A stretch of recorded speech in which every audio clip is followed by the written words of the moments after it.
When I was on that same drive to Bryanston, I stopped and I timed how long I had to look at a billboard. And it was about 37 seconds. And I was like, I had 37 seconds to watch that billboard. Now, go tell me when last you saw an Instagram ad for 37 seconds. You probably saw a TV ad for 37 seconds if it was showed to you in the middle of the rugby or something, but out of home has the way to kind of really build, to grab people's attention and hold on to it if it's done properly.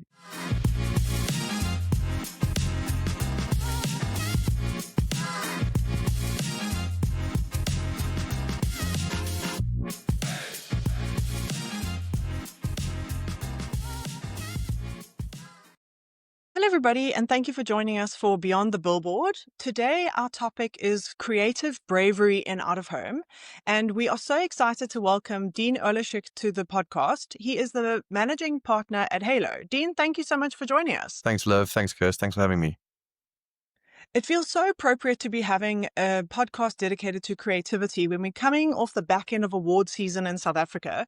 The Luries have just taken place, most awards has taken place, Effies is taking place all in October, and here we are having an episode discussing creativity. It also feels so appropriate to have Dean here because Dean and his team work on some of not only the biggest brands, but the biggest brands in out of home. The team work on brands such as Pineapple, Auto in General, Betway, as well as R&B, to name a few. And I must be honest that I really feel like over the past few years, there's really been a spark that's been ignited in creativity and out of home, where, yes, we're still getting messages where you find too many words on a billboard. That is happening. I'm sure, unfortunately, that will probably continue to happen in some cases, but there's really been this change of creating artwork for out of home, creating messaging for out of home, having an intentional approach to the creative messaging around out of home. And in my opinion, I really think the spark that ignited that was the Pineapple work that's been done. I really think that there was just a moment that I know as an out of home expert, I sat up like straight in my chair and thought, wow, something different is happening here. We've had creative come up on the podcast in a lot of episodes. We've been joined by Catherine Morgan, who heads up Ocean Labs in the UK to discuss creativity and innovation. We have had Roanna Williams, who's the co-founder and managing partner at Boundless, join us from a local perspective. And every time creative comes up in the episode, when we're speaking with creative people, they mention how, you can really tell a strategist's strengths when they can nail the message for out of home. And I love that because it makes it feel like it's not just copy and paste and stick it where you like. If you really want to get the full strength of the medium, you actually have to take a step back and say, how am I going to communicate this in kind of around 8 words or very quickly? What would my brand say in a different way in out of home? So Dean, to kick us in today's episode, I wanted to ask you, from the creative side of the fence, what goes into the process when you and your team are looking at designing something specifically for out of home versus for other media channels? Thanks, Liv. So I think the creative process for us starts right at the beginning, regardless of what medium we're trying to create for. We seem to have a dearth of big ideas at the moment, and I think creativity is kind of stuttering along at the moment, and there's a lot of people talking about that. But for us, we always like to test an idea using out of home, because if it can work on a poster, it can work pretty much anywhere. And it's almost like the best way to present an idea to a client is to present it on an out of home, on a billboard mock-up or a poster mock-up, because it almost tests the idea. It's quite easy to kind of roll through 30 seconds of film and to eventually elaborate and create an idea. But if the idea can't work in its simplest form, and it can't work on a billboard, then it probably not going to be able to work in any other medium. And yeah, I mean, I'm a huge fan of out of home. You've mentioned a lot of our clients that we work with in out of home, and that's not an accident. I think what happened, and there's a lot of things you said, but I just want to touch on a few of them. But the one thing about the Pineapple billboard that kind of seemed to ignite an interest in out of home again, I think a lot of media owners owe us a lot of money. Because you have accelerated the industry of out of home. we made billboards cool again, but that's not a South African thing. That's happening globally, and there's a lot of creative agencies around the world that are using out of home really well.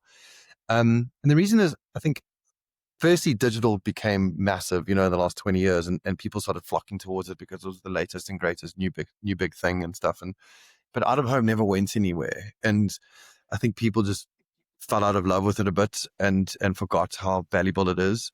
But the reality is that out of home is the only unskippable medium. It's the only medium you can't skip, browse past, skip past, turn off, walk out. Like, it's there in front of you and you have to see it, and so you actually have this like incredibly captive audience that's sitting in traffic or sitting in a robot or traffic light for the international listeners. And if your creative's good enough, they'll look at it. Yeah, but you can't scroll past a billboard. And that's like the magic of this, of the medium. And people have now, as more and more media has become available in different channels and social media is like so, yeah, there's 15 different social media channels that people are using now, and you kind of don't have one place that captures everyone's attention anymore. But billboards do that. Like, everyone in a month is probably in Joburg is going to drive down Winnie Mandela Drive, and so it's almost like the build it and they will come to you philosophy, as opposed Mm. to every other medium, which is just designed to interrupt or Yeah. shout at you or push into your stream or interrupt your feed. And that's why we've always loved it. What is the approach? Yeah, but and then there's these golden rules of out of home that say, maximum 8 words on a billboard. And one of the old school ones was, design it on a size of a matchbox, and that gives you the sense of how people will consume it when they're traveling at 120 k's an hour or just flying past it. Um, That's interesting. but for us, out of home is just about, it's like what do you do in anything, which is, can you do something different? Can you do something surprising or unexpected? And that's kind of the golden rule of creativity that I think applies to any medium, but it Mm. definitely applies to out of home. And so what we did, like, obviously we're going to talk a lot about the pineapple stuff, but one of the really, really clever things about that campaign, which came from the client, which came from Manus and Nicole, was they said, we actually pitched that idea across multiple channels. It wasn't specifically for out of home. And then they said, well, we're going to focus this thing only on out of home. So we said, okay, cool. And then we started having these conversations, and then Manus came up with this thing called the volcano technique. And if you're in a country where a volcano erupts, no matter where you are and how far away you are, you'll hear about it, because it's this concentration of noise and concentration of Mm. something like huge. And so when we first launched Pineapple, we did it in a very very tight knit geographical area, with the thought that by doing so much in such a small area, people would hear about it far and wide. And Mm. obviously, so everything we really did was pretty much from Rosebank to Midrand. Like, it was everything in catchment area. But then what we did was we said, well, there's I think it was like roughly 106 sites. We said, well, let's make every one unique. Let's make every Mm. single one different. So every single person could drive around and they could almost collect them all, or every new site was a surprise or something unexpected. And so, even though we used out of home, which has been used, actually, it's the oldest medium we have in existence, because I think it dates back to like the Roman Empire. It was the first time anyone had done that. Anyone had done Mm. 106 billboards in a very specific area and done every single one unique. And we just try to entertain with that. And that's what I think ultimately people responded to. So no matter what medium you are using, or even if you are using out of home, I think the approach is always to go, well, what can we do that feels like a surprise to the audience? And then I think the audience will give you their attention back, because they feel you've taken the effort. Yeah, I think that's what people notice. And, we had Nicole Shub also for an episode where we discussed the pineapple campaign. And, people can tell, like you said, the messaging was all different. People could tell that they were so close together, what was going on. There was online chatter. So I think it seemed to have ticked all the boxes. Like you said, people can tell when the intention, they've taken the time to actually execute effectively Yeah. and out of home, and not just blanket the same message on every single billboard site. Like, it was amazing to see all the different creative. And I know you guys have won a number of awards for it too. I also just wanted to reiterate the point that you started with, is that if you want to test an idea, you put it in out of home. And I just love that, because the out of home channel has to fight so hard for its place on the media schedule with all of the other media channels. And I'm yet to have a creative person say to me, if it works on social or digital, it'll definitely work. And I just love that, in a way, out of home is like the benchmark of, can the campaign idea be executed effectively? And I think that's a huge accolade for the channel. So I just wanted to repeat And that. you, yeah, I mean, I'm one of the biggest fans of out of home, and We I love just want to give that. you like a little reason why. So I think anyone can advertise on Instagram. I think anyone. I could put with $5 right now. I could put an ad on Instagram. And so if Mhm. I'm a consumer seeing that ad, I know that, right? I know that anyone can advertise on Instagram.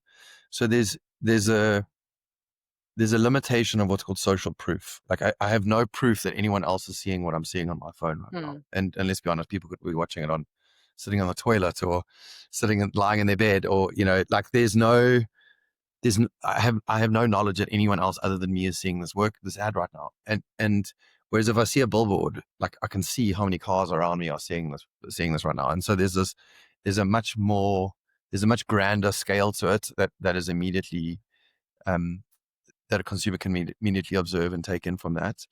And then the other side of that is like any decent business can probably afford one billboard, but to take 10 or 20 or 30 or 40 or 50, Uh, and then knowing that a customer is going to notice that you're taking multiples, I think it creates an instant level of trust in the brand that doesn't exist on digital. But it just doesn't exist on digital. It exists probably on television and television only, but it doesn't exist in almost any other medium.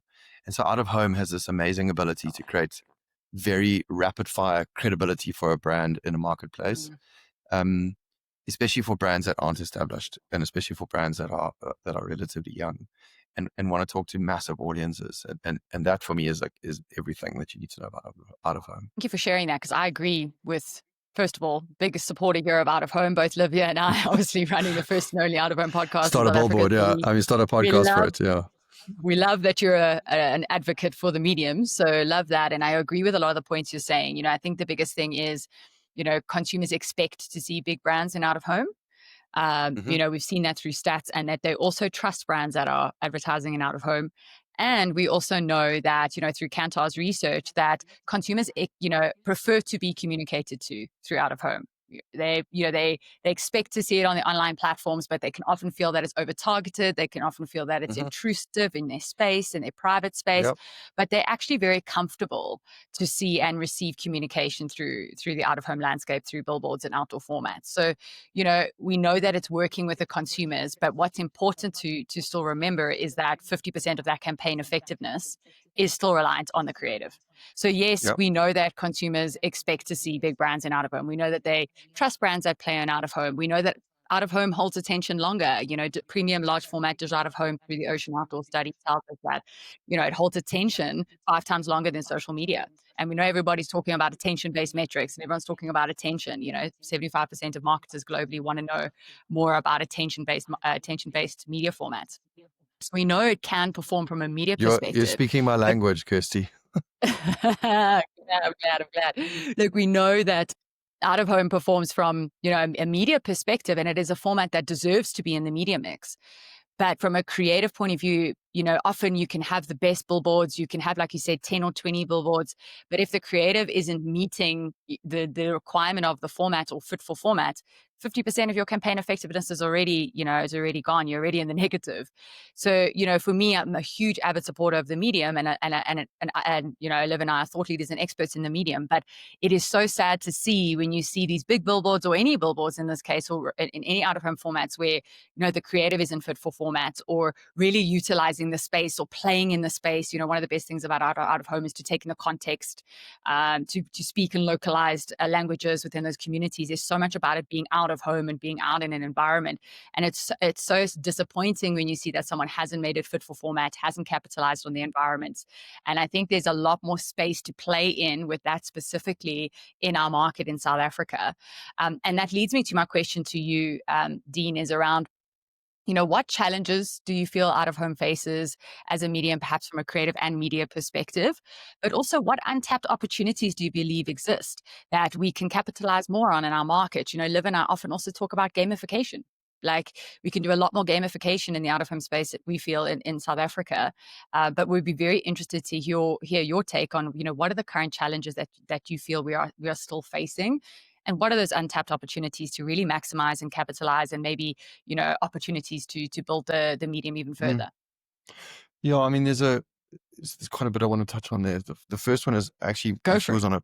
I was actually on a Kantar podcast about out of home recently, and I'd driven from here in Illovo to where the studio was in Bryanston, so it's probably about 10 to 15 kilometers away, and I must have passed, I guess, probably 100 billboards between here and there. And I purposely made a decision to kind of go, well, which one? I got there and I said, well, which ones do I remember? And there was one. Out of 100 billboards between here and Bryanston, there was one billboard that I remembered, and it was the only one that emotionally connected with me. I mean, and that's it, right? If we don't emotionally connect with anything, we'll never remember it. And you spoke about attention, and I got really excited about this because I love attention as a metric, and I think it's becoming so much more important than reach or any of the other metrics that we've used, and we can now measure attention. Peter Field did a study in New Zealand recently. It was predominantly built on television, but I think that the point will carry through in this. But he said, if you're not getting at least 2.5 seconds of attention, there's zero memory on what it is that you've just tried to tell someone. Only from 4 seconds does it start to increase into like a day of memory. And then once it gets to 10 seconds of attention, it can last up to about 50 days of memory. So the importance of getting someone's attention for 2.5 to 4 seconds and longer is critical. Otherwise, you're just wasting your money, which is really the importance of great creative. And then when I was on that same drive to Bryanston, and I timed how long I had to look at a billboard, and it was about 37 seconds. And I was like, I had 37 seconds to watch that billboard. Now, go tell me when last you saw an Instagram ad for 37 seconds. You probably saw a TV ad for 37 seconds if it was showed to you in the middle of the rugby or something, but out of home has the way to kind of really build to grab people's attention and hold on to it if it's done properly. If it's the one billboard I saw, not the other 99 that I saw on that road. And that's like such a wasted opportunity for me, which I think is the first big challenge. Is like people are taking these mediums and then they're not giving creativity the time of day. And then the second big challenge that I think people have is this obsession with digital. It still exists. If it's measurable, we'll want it. And it comes down to the short-termism of marketers who it's like a sugar spike. It's like if I can measure the click or I can measure the views, then I can validate my place in the world to my CFO. And so there's this amazing short term. It almost happens in quarters, right? It's like I need to report on how many views or clicks or whatever I got this quarter. And out of home doesn't work like that. It can definitely contribute towards short term sales and short term sales uptick, but it definitely takes longer and it works more in a brand building space as far as I'm concerned. But if I look at what's happened in Pineapple, so we've done about 8 campaigns on Pineapple, and they're still month on month having record months. But that's not the result of what's on billboards right now. That's the result of everything that was on billboards for the last 3 years. Such a good point. So there's this compound effect of creativity that contributes to you. It's like investing in a asset manager or a hedge fund, and that's the same contribution, same way out of home and any kind of brand long term works for a brand. And yeah, I think the biggest challenge, like out of home, if you had to pick one medium that you can only use for the rest of your life, I'd choose out of home because I think it's the most powerful mass medium. People don't know this. Pineapple was 6 years old, roughly 6 years old, when we first took it onto out of home. No one had heard of it. Oh wow! And I didn't know that. And it was because it had relied solely on digital up until that point. Maybe it was 5 years old. I think it was 5 years old because I think it's 8 years old now. And then look what's happened since then, right? It's had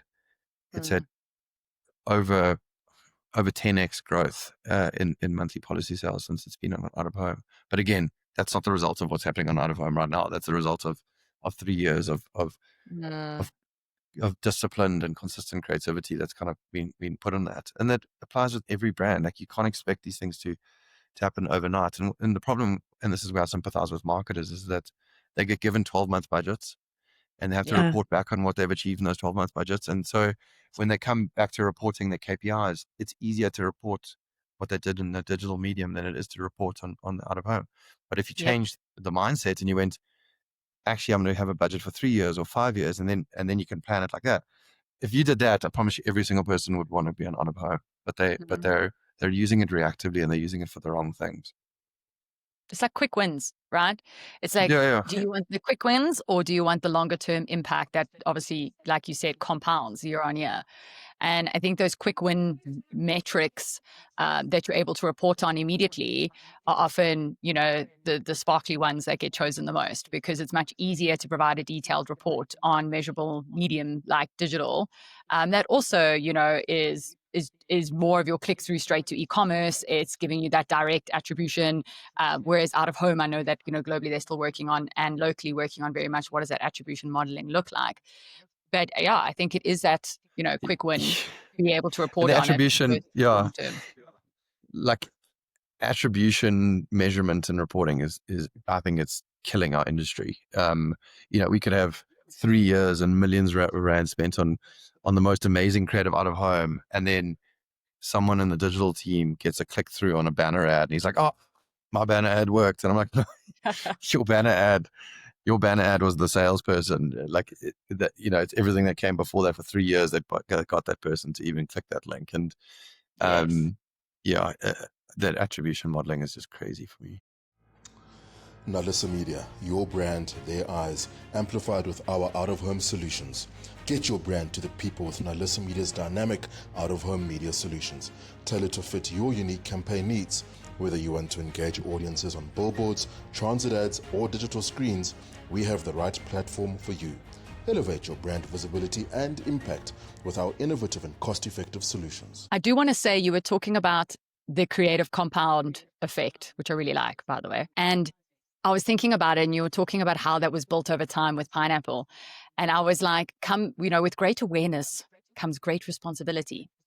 And I feel like, do you Correct. feel the weight of We've learned that now every time you have to do a campaign for Pineapple, but in out of home specifically, because it's like you wanting to make sure that continues, obviously, and you've got the awareness of the impact of it, and now obviously coming with that weight of the great responsibility that you need to obviously show up in a really crazy impactful way, because the audience is expecting it now. The other side is like, people genuinely, if you don't keep pushing the envelope, people generally are like, "Oh, it's another Pineapple ad." So we have to try to find different ways of doing that. But then again, it's really, I spoke to someone about this the other day. We did the campaign that I'm sure which is the one that didn't quite work, and then we had to pivot and change direction on that, and that's also okay. Like, as long as us and our clients, as long as we're prepared to not get it right every time. I mean, that's the foundations of creativity, right?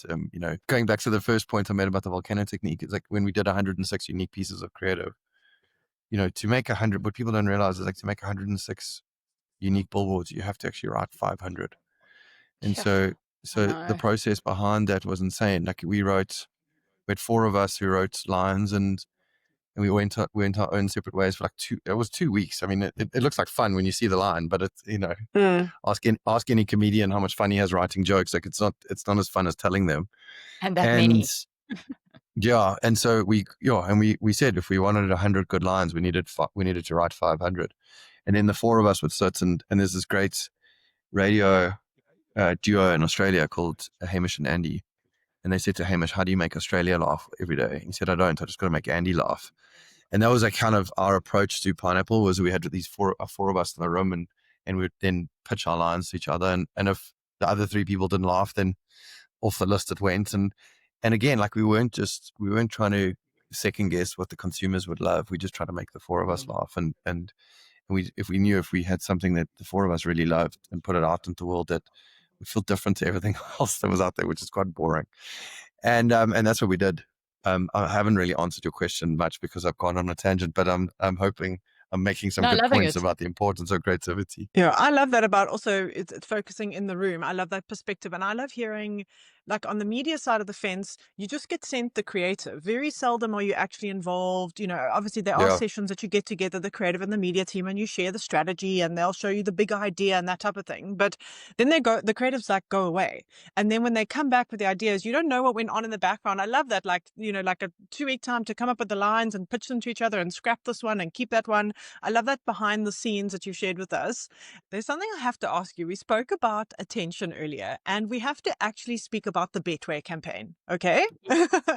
Fine. And Chris, I know that you also want to touch on this. So I just wanted to say, when I saw the Betway campaign came out, like Halo's already on my radar just because of the amazing work you guys are doing with some of the other brands. And for anyone who didn't see it, the Betway campaign came out with kind of big billboard messaging just zoomed into rugby player bums Behind. and their behinds. Yeah, we called it the bum billboard. The bum billboard Billboard. campaign. I mean, could anything grab your attention more? So I really think it was such fantastic work that almost like stopped you. And for like a betting brand like Betway to come to market or something like that, I wasn't expecting that from a brand like that. And it Yeah. really, like, it was show stopping. Disruptive. Awesome. Yeah, I mean, From my side, what I think was quite yeah, go interesting first. is, I'm not sure if you saw at Lurie's, a standout gold winner for out of home category was the Fortune Promo 7 sponsored balls. And when I saw that, it reminded me of the Behind Your Back Betway campaign, which is obviously the sponsoring of the shorts and sponsoring areas of shorts that's not normal, and that in itself is obviously disruptive. But I did think the creative execution for Betway, because I mean, I love a good copy line. I love it when it's short, it's impactful, it's punchy, but I also love an out-of-home campaign that is relaying what you want to say in just a really amazing visuals. I remember, don't know if you remember during COVID, it was the nurse's face with the masks, lines around it, Yeah. and then Betway one, I mean, it catches you immediately because it's just like, just abnormal and also just disruptive, and it's that visual, right? And such a fantastic campaign. We did share it on the Beyond the Billboard LinkedIn page a little while ago, and we will obviously link it with this episode when we release it. But what was your thinking behind that? How did you get to that end result? Yeah, I love the creative process is it's so intimidating at the start because you're like, just like, oh, where are we going to crack this? Where are we going to go? And then if you look at it back on it, you're like, there's a lot of happy accidents that happen or whatever. But fundamentally, I think great creative work is the truth well told. And so the first place you have to start in the creative process is like, what is the truth that we're trying to uncover? It just happens that Betway's got this weird position in the F&B's on the front of the jersey, Pick and Pay's on the back, and Betway's on the back right hand bum cheek, essentially. It's maybe just below that, but that's ultimately where it is. And then in the brief was, well, we sponsor now all the box. We don't just sponsor the Springboks. We sponsor all the box, the sevens teams, the women's sevens teams, etc. So we had this thing kind of like we're trying to come up with is like that Betway now sponsors all the box. And so we literally came up with the line. Well, there was two things that kind of happened simultaneously, and it was this happy accident where someone said, oh, don't you find it interesting that their logo's on the bum? And then someone said, well, we should just put that on a billboard. And then someone else said, well, yeah, that's perfect because it's behind every box. And that was kind of the brief that we'd got. So kind of married those two ideas together. Sent two photographers down to Cape Town for the Barbarians game, which is the first game the Springboks played this year. And their brief was, we said, you're going to photograph as many bums as you can for this entire game. And they were like, we're going to do what? I'm like, no. Like really, like, do you have a game lens? Like, do you have a 1,000 mil game lens? Because you're going to be standing on the side of the field or on the back of the field, and you're going to photograph. You're going to get up close and personal with as many Springboks as you can. You're going to sit behind them if they're playing away from you. And every time they scrum down, or every time they score a try, or every time they're going to tackle, every time they're in, you're going to photograph their bums. And when they do the anthems, you're going to go behind them and you're going to photograph their bum. Close to 1,000 photographs. They were just literally close-ups of Springbok bums. And so we had to go through these and choose the best ones that we really liked. And then there were some that were really great. Like there was one that's like a real wedgie happening, and there's ones where like the hands are pulling up the shorts, and they were really amazing. And then the designer who was presenting the work to us, it was like she'd gone like quite far out, and we just said, no, you got to like zoom in on this. Like it's, and she said, and she's like, well, I feel a little bit awkward. I said, that's the point. Like it's going to work if you're uncomfortable with it, then it's going to work because it's going to stand out. It's going to feel different or unexpected or surprising. And as you say, it's going to be the showstopper it is. And, And so you have to do things that make you slightly uneasy or slightly uncomfortable, break the rules. And so we spoke about it earlier, but I could talk about this for another half an hour, so bear with me. But we spoke about the 8 words on a billboard and the matchbox. But like, in fact, the best rules is like to avoid the rules, and do something that doesn't have that seems to break all the rules. And if you do that, like, there's more chance that it's going to stand out in the market and people will notice it. And that's really, like, again, you have to grab people's attention. That's the first thing of advertising. You have to get noticed. Yeah. And if you don't do that, you're just wasting money. And I think there's so much on that story that I want to touch on, but Chris is still thinking about the bums. She's like, I'm still thinking how about the come I'm barbarian. seeing the people who have photographed them? I'll send you all the photos of the bums, Kirst. How's that? You can have all of them. Do you think they were self-conscious that day? The Springboks, knowing that they were getting their bums taking photos of the whole game. I don't know if they knew that. And that poor photographer probably couldn't watch any of the game. Like, I should just be definitely couldn't watch any game. No, you definitely didn't watch any of the game. Yeah, I mean, what a cool brief, and I think that backstory is so interesting. But if the process of making something isn't interesting, or if you're not having fun making something, like, there's no ways it's going to be interesting or fun to watch. And that's the truth of creativity. It's one of the things that we have in our codes, which is just like, we had to make it fun again, and even with R&B, like, there's a very specific industry convention that exists in the way the banking sector does out of home. Like, it's all incredibly safe and big brandy, and it's just the same stuff. You can, like, change the color and hide the logo, and you're not going to you're not quite sure which brand it comes from.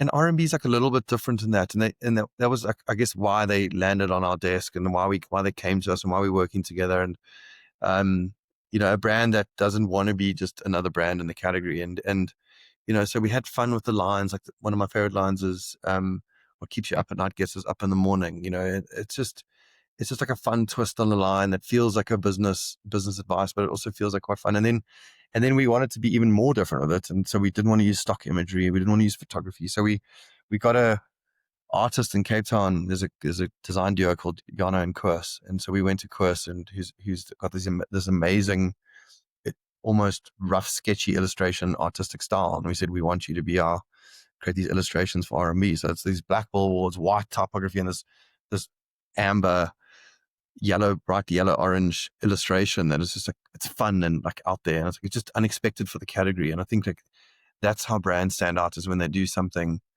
that the rest of the category doesn't do.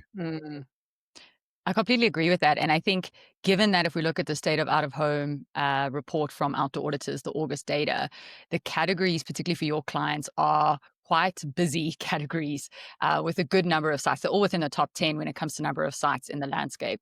Banking is number 2. I think it's over 700 sites.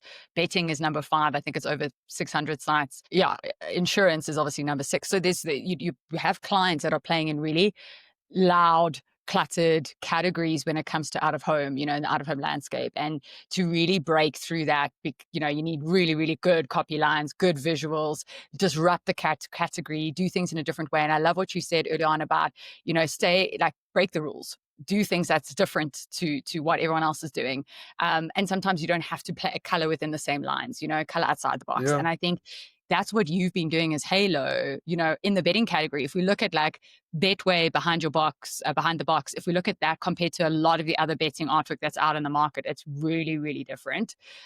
When we look at R&B and like doing the sketches, by the way, I keep seeing that campaign. I think it's fantastic. We see how that's so different to the rest of the category, right? When we look at insurance, it's disrupting the way insurance advertising has been done. And I think, you've taken in that these categories in out of home are big categories. They're big players, like hundreds of sites within the category. How do you, stand out from that noise? I think what you guys have been doing is like keeping disruptiveness as almost like a key value in how you're approaching out of home for your clients. Well, I mean, you're basically defining creativity. I think creativity is about doing something original, fresh, or new, or different, or unexpected. And the best brands are the ones that realize that, and creativity becomes the weapon that they choose to fight the battle. In order to do work like this, that's really pushing the needle in the out-of-home space and really showcasing what great creative is in out-of-home and how you can elevate your out-of-home. It takes trust in that partnership with your Yep. clients. I think, when you were saying you enter in a room with pineapple, you bounced around those copy lines. Nicole Schub, that was on the podcast with us before, spoke about that amazing creative synergy that you guys had and the hunger to disrupt in the landscape. And I think to really be able to push the needle and do like R&B, something that's different to the category, it really, really does take that trust in that partnership with your creative teams and your media teams. And that's ultimately what creates work that moves the needle from a business impact point of view or brand equity point of view, or, is classified as award worthy. It's not always about winning an award, but it's really about having those trusts in that partnership. And then I think a second thing that came up for me quite clearly was, let's still have fun. Like, I think a lot of we get very serious in this industry. And rightly so. But I think from an advertising point of view, whether you're sitting in creative, whether you're sitting in media, whether you're sitting in PR, I think sometimes we get really lost in the numbers and the lost in the data of it all. And I think, great work comes from being in a place of, knowing that you love what you do and have fun with what we do, because we do some incredible work out in the landscape. And sometimes I think we lose that when it's, 14-hour days, but it's also about just stepping back into that feeling of like we get to do some really cool stuff. And I think for me, what I love about this episode is all the behind the scene nuggets. Like, everyone who's going to look at any of the billboards we've discussed about what went on in the background, that's like the untold story of that creative messaging. And, you see the bums on the boards, and now you'll understand what went on behind that. And I really love it. Just the story is extended when you understand the process the creative team went through. So yeah, I really have loved getting that inside track, and it's been fantastic to sit down with you and just to, like I said, we've had so many of your clients on the podcast, so it's been great to close the loop to have your perspective on it. So thank you so much for joining us today. I mean, anytime. I mean, you're right. Like, we do love what we do, and we love talking about this stuff, and hopefully that kind of shows in the work. And so just, the last 2 points, I think the one is, nice to get behind the billboard as opposed to behind the box. And then secondly, the trust is one thing. I think, you got to build trust in the relationships you have. But for me, it's about a shared ambition. I think the clients that we work with have a shared ambition, and you have to have, like, there's no ways you can have variance in ambition. If you do that, then, if the agency wants to produce something like wildly creative, but the client just wants something like table stakes and safe, then you're never going to get anything done. Or if the agency is just like a really good execution partner and the client wants something like wild and out there, then that's also not going to work. So the right meeting of minds in terms of ambition, I think, is ultimately what creates the trust, because you're working towards the same thing. But thanks so much for having me. It's been really fun. As I said, I can talk about this.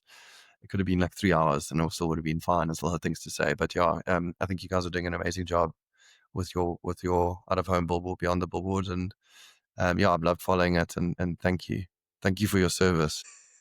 Thank you, Dean, for joining us. It's been absolutely fantastic. Love every moment. We've gone from attention to behind the box to pineapple to all the different clients and behind the scenes, as Liv said, and it's been really, really fantastic. And you never know, maybe there's a part 2 up ahead for us to talk even more in 2026. Thanks for joining us today to go beyond the billboard. Subscribe to our podcast to ensure you don't miss out on our exciting content. Join us again to go beyond the billboard. 1, 2